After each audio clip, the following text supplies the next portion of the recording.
après avoir purement et simplement détesté la semaine dernière AEW Winter is Coming, cette fois-ci, je vous le dis droit dans les yeux dans les yeux, AEW Holiday Bash qui s'est passé la nuit dernière, j'ai adoré. Voilà. Non, je plaisante. On va détailler ça tranquillement. Déjà, un grand bonjour à tous, c'est votre ami le connard du catch. Et dans un premier temps aussi, je vous souhaite de bonnes fêtes de Noël qui va se dérouler demain et samedi. Profitez de la famille. Et puis voilà. Et puis voilà ce que j'avais à dire comme message. Maintenant, on va tout de suite attaquer tout droit dans le vif du sujet. Qu'est-ce qui s'est passé à AEW Holiday Bash? Et bien c'est maintenant, c'est parti. Est-ce qu'on va lancer le générique? Ladies and gentlemen, your attention please. Make way for the new kings. We are the new kings, winning this fight tonight with our name lit up in lights. We are the new kings, this is our time to shine, set it off like dynamite. On va commencer sur les chapeaux de roue comme show avec Adam Cole contre Orange Cassidy. Le match était bon. Ce qui nous a plus fait parler du match, c'est l'aftermatch, bien sûr. L'aftermatch et la fin du match. Bref, il y a Bobby Fish à un moment qui s'est pointé pour distraire l'arbitre. Et notre ami Kyle O'Reilly qui s'est pointé et qui a attaqué purement et simplement notre ami Orange Cassidy pour donner la victoire à Adam Cole, baby. Il y a eu un petit moment de doute quand il y a eu ce face-à-face entre Adam Cole et Kyle O'Reilly. Et au final, oui, mesdames et messieurs, moi j'étais en transe. Je ne sais pas si vous étiez en transe, mais déjà cette image-là qu'on va voir là. Bobby Fish, Adam Cole, Kyle O'Reilly, réunis à la AEW. That is undisputed, ladies and gentlemen. Ça va être incroyable. Est-ce que vous imaginez un instant Tony Khan qui réussit à racheter les droits de la musique de Undisputed Era produit par CFO. Et là, vous entendez l'entrée d'Undisputed Era à la AEW. Choc de système.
Dès que je les ai vus réunis, je me suis mis dans la tête, bim, Undisputed Era, musique, AEW, full, chaque semaine, dans n'importe quelle ville. Parce que le petit bémol à la VE, c'est que comme NXT c'était tout le temps à Full Sail University, on n'avait pas l'impact vraiment de Undisputed Era. Si, peut-être sur les takeovers, mais bon, takeover c'était quand même, comme c'était un rendez-vous assez unique, mais Undisputed Era chaque semaine, oh, putain. AEW en train de blow my mind, là. Oh là là, putain. Bref, ensuite, il y a les Young Bucks aussi qui sont pointés. Bim, ils voient Adam Cole avec ses 2 sbires et ils font, mec, faut choisir, limite. Adam Cole, il se barre avec Kyle O'Reilly et Bobby Fish. Et putain, la suite au prochain numéro, les gars. Franchement, là, j'ai de plus en plus faim. Là vous m'avez donné quelques petites graines, mais moi, je veux vraiment manger le pain. Ah, AEW, franchement. Avec eux, c'est des montagnes russes. C'est des montagnes russes. Ensuite, on a eu Hangman Adam Page qui s'est pointé en interview avec Tony Schiavone pour nous annoncer qu'il y aura Adam Page contre Brian Danielson, pardon, le 5 janvier à AEW New Year's. Oui, en plus, la AEW va déménager, elle va passer de TNT à TBS. Donc, bon, ça ne va pas nous impacter, nous, les fans français, parce qu'on a la AEW sur Toonami. Et on regarde aussi, voilà, vous avez compris. Bref, vous avez vu, si vous avez vu ma review la semaine dernière sur AEW Winter is Coming, j'avais purement et simplement chié sur le match.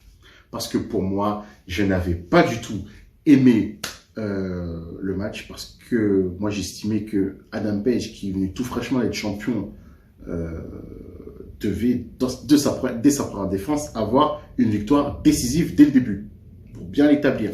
Et là, le match nul, c'est un peu, comme dirait Sturi, c'est pour que les deux restent forts. Voilà. Et la fameuse phrase qui est tout le temps dite pour la WWE. Bref. Ensuite, il y a Brian Danielson qui s'est pointé. Et là, j'ai encore plus peur pour ce match parce que ce qu'il vient de nous annoncer, c'est que il lui a dit, écoute mec, pour éviter que si jamais on arrive encore au-delà des 1 heure, moi je te propose qu'on mette aussi lors de notre match des juges pour qu'ensuite ils donnent la décision finale de qui a gagné le match au final. On m'a parlé de juges, j'ai pensé directement à Danse avec les stars. Bref, oui, c'est pour la rigolade, c'est pour la rigolade. Restons chill quand même, restons chill, on parle que de catch et tout. Et ça, j'ai peur quand même. Vous imaginez Tony Khan là, il ramène comme juge Shaquille O'Neal, je dis ça n'importe quoi, Freddie Prinze Jr. et Cody Rhodes.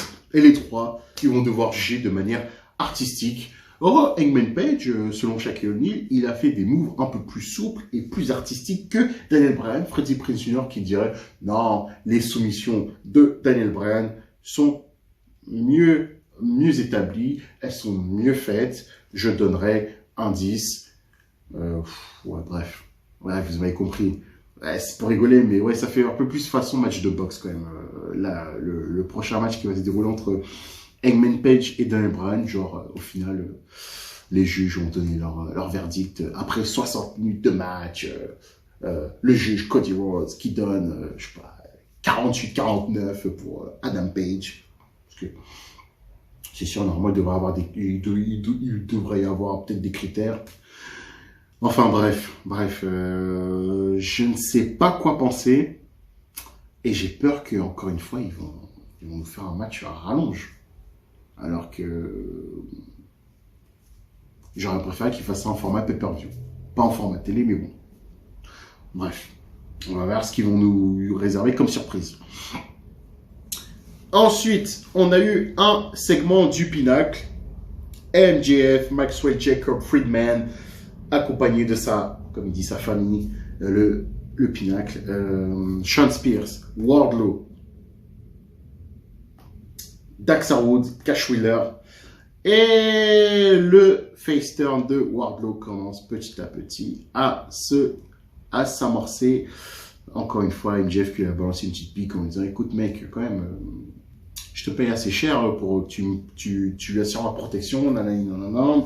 Et aussi ensuite balancer des crottes de nez à CM Punk en lui disant écoute Punk, moi et le Pinacle, c'est ma famille, comparé à toi avec tes deux zozos là masqués, je sais pas quoi et tout. Bref, vous connaissez les bails, on aura ça plus tard dans la soirée en main event. Ensuite, bel esprit, Wardlow qui a squash Sean Dean. Powerbomb, tombé avec la jambe, fini. Et Sean Spears après, qui la marave avec des coups de chaise, comme on l'appelle, de chairman. Et Wardlow, Limite, il lui a dit, j'ai pas besoin de toi, mec. Il s'est barré. J'ai pas besoin de toi, il s'est barré. Bref. Ensuite, on a eu un segment de Dan Lambert qui est accompagné de Ethan Page III. J'adore dire ça. Scorpio Sky, The Man of the Year. Et bref, Dan Lambert, bah, il a fait du Dan Lambert, mais même si, voilà, qui nous parle de comment il a amené ses athlètes d'American Top Team au haut niveau, et qui nous balance aussi dans sa promo comme indice bah, que Team Man of the Year vont se diriger vers les Tag Team Championship. Et franchement, Team American Top Team en aurait bien besoin vu la défaite humiliante qu'a subi Amanda Nunes là, il y a 2 semaines contre Joanna Pena. Joanna Pena, elle avait prévenu, hein. Elle avait dit, écoute, prépare déjà une revanche parce que je vais gagner. Amanda Nunes l'a pris de haut, c'est fini. Et au final, on n'aura pas notre méga fight entre Kayla Harrison et Amanda Nunes à l'UFC. Je m'égare un peu, on parle de catch. Ah mais bon, quand même, parler de sport de combat, c'est assez, ça c'est bien. Ensuite, on a eu un segment, encore une fois, de Britt Baker, accompagné de toute sa clique, Tony Schiavone, son parrain, Jamie Hater, son garde du corps, et Reba, bah, l'assistante. Voilà. Et voilà, Denis Brognard, Tony Schiavone, qui a engrainé, ça a protégé Britt Baker en lui disant, écoute, t'as jamais battu Rio, et en plus Jimmy Hater aussi a jamais battu Rio. Il a quand même voulu enfoncer le couteau dans la plaie, et Britt Baker a dit, écoute, t'inquiète, je vais la battre et tout. Oh, ok, bel esprit. Bah, de toute façon, Britt Baker a overrated as fuck. Franchement, c'est la meuf quand même qui a eu le syndrome Becky Lynch. Parce que je suis clair avec vous, Thunder Rosa qui avait fait tout le match contre Britt Baker, à leur fin du match là, c'était un match quoi, sans disqualification.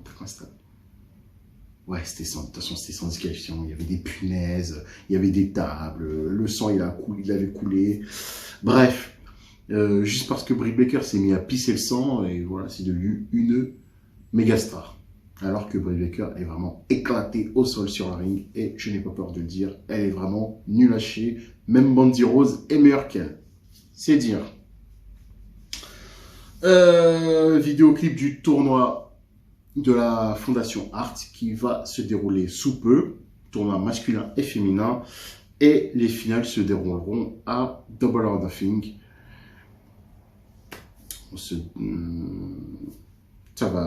Ça va permettre de récolter des fonds, certes, mais niveau catchesque, qu'est-ce que le gagnant et la gagnante vont avoir comme récompense pour avoir gagné ce tournoi? On verra de toute façon dans les prochaines semaines. On a confiance en la AEW, on connaît les bails. Ensuite, la demi-finale du tournoi TBS féminin entre Ruby Soho et Nyla Rose. Ruby Soho, j'ai du mal. Je suis désolé les gars, ceux qui sont fans de Ruby Soho, mais moi j'ai du mal. Pour moi, Ruby Soho est overrated aussi. En fait, Ruby Soho, c'est un peu, pour moi, le symbole des, on va dire, bannis de la WWE, ceux à qui on leur a pas donné la chance. Et ouais, voilà, comme ces derniers temps, c'est facile de taper sur la vieux. Certes, quand même, il donne le bâton pour se rebattre. Mais moi aussi, au début, je me dis, ah, Ruby Soho, Ruby Riott, c'est vrai que elle n'était pas très bien exploitée à la WWE, surtout parce que, surtout quand elle était avec le Riott Squad. Parce que le Riott Squad, pour moi, devait être la force dominante de la division par équipe féminine. Mais la WWE, franchement, sous leur nez, ils avaient déjà des équipes établies, mais après, ils t'inventent des équipes. Asuka et Charlotte Flair, l'autre là, Nikki H, la Molly Holly du pauvre avec Rhea Ripley. Ok. Mais alors ils avaient des équipes sous leurs yeux. Même à NXT, ils ont des équipes qui étaient déjà prêtes, comme Casey Catanzaro et Kayden Carter. Oh, putain. Mais bref, ils veulent pas les faire monter pour que la division par équipe quand même soit vraiment bien fournie, mais bon. Ok, ouais, bref. Et en fait, pour revenir à Rubisso, pour revenir au cas de Rubisso, pour moi, elle est nulle. Hein. Rubisso, pour moi, elle est nulle. Et quand je regarde chaque semaine notre petit Gigi, notre petite Liv Morgan, Liv Morgan qui partait de très loin comparé à Rubisso, et là, Liv Morgan est devenu meilleur que Rubisso. Hein. Et franchement, je sais pas trop. Ah, moi je voulais que Nyla Rose gagne. Hein. Mais bon, victoire de Rubisso. Après plusieurs triches quand même établies par Nyla Rose et Vicky Guerrero. Rubisso quand même a réussi à se sortir même avec une épaule presque déboîtée. Deux moments qui étaient stylés quand même pendant le match, c'est le DDT de Rubisso sur Nyla Rose et bien sûr la fin. J'ai quand même bien aimé le Riot Kick, il était stylé. Le Riot Kick sur la deuxième corde, ouais, il était stylé quand même, il était pas mal. Et donc, elle affrontera le vainqueur entre Thunder Rosa et Jade Cargill, qui se déroulera la semaine prochaine à AEW Dynamite, la deuxième demi-finale. Et pour s'arrêter vite fait sur cette deuxième demi-finale, Jade Cargill, les gars, je sais pas pour vous, mais dites-moi en commentaire, mais Jade Cargill, pour moi, c'est l'un des plus gros loupés de la AEW avec Brian Cage. Brian Cage qui a complètement disparu au passage. Mais Jade Cargill, souvenez-nous comment elle avait été annoncée, limite comme la boss finale du game de la division féminine, parce que elle est arrivée en trombe. Shaquille O'Neal l'avait même adoubé, il l'avait introduit. En plus, vu comment il l'avait packagé, W, aussi le physique qu'elle dégage. Et au final, je sais pas trop, hein, Jade Cargill. Ça devait être elle, normalement, pour moi. Bon, même si, dans leur tête, oui, c'était Britt Baker depuis le début, de Face of AEW. Mais après, vu comment ils l'avaient packagé, je me disais, bah, en fait, non, ils veulent vraiment absolument faire d'elle la boss, la patronne de la division féminine. Et au final, elle se perd un peu entre Rampage, Dark, ouais, un peu chaud. Ensuite, on a eu, je crois, je sais plus à quel moment, mais de toute façon, on a eu une promo de Serena Deeb qui continue à gueuler, qui chouine en plus, qui dit ouais, Hikaru, t'as eu de la chance la semaine dernière, en plus t'as triché, tu m'as battu en trichant et tout. D'où Hikaru Shida a triché? Elle t'a juste poussé contre le coin du ring. Tu t'es cogné comme une conne sur le coin du ring. Et après, t'es tombé sur Hikaru Shida. Hikaru Shida a juste fait un roll-up pour gagner. D'où elle a triché. Bref. Donc, elle a dit, ce n'est pas encore terminé tant que tu ne m'auras pas supplié et que tu appelleras Tony Khan pour me dire d'arrêter de te faire souffrir. Ok, Hikaru. Ok, Serena, ok. Serena dit que même quand elle est énervée, elle est mignonne. Au passage. Bref, je m'égare un peu. Et ensuite, on a eu comme main event un nouveau squash, Malakai Black qui a bel esprit, qui a fumé Griff Garrison. Il s'est même pas fatigué à faire le Black Mass. Il lui a fait un single leg crab. Je sais pas vraiment s'il avait abandonné. L'arbitre s'est arrêté le match de toute façon. Brian Pillman Jr. qui vient pour casser la soumission et il s'est après mangé un Black Mass. Bel esprit. Ensuite là, on est passé au main event. CM Punk, Darby Allin et de Icon Sting contre Deep Pinnacle.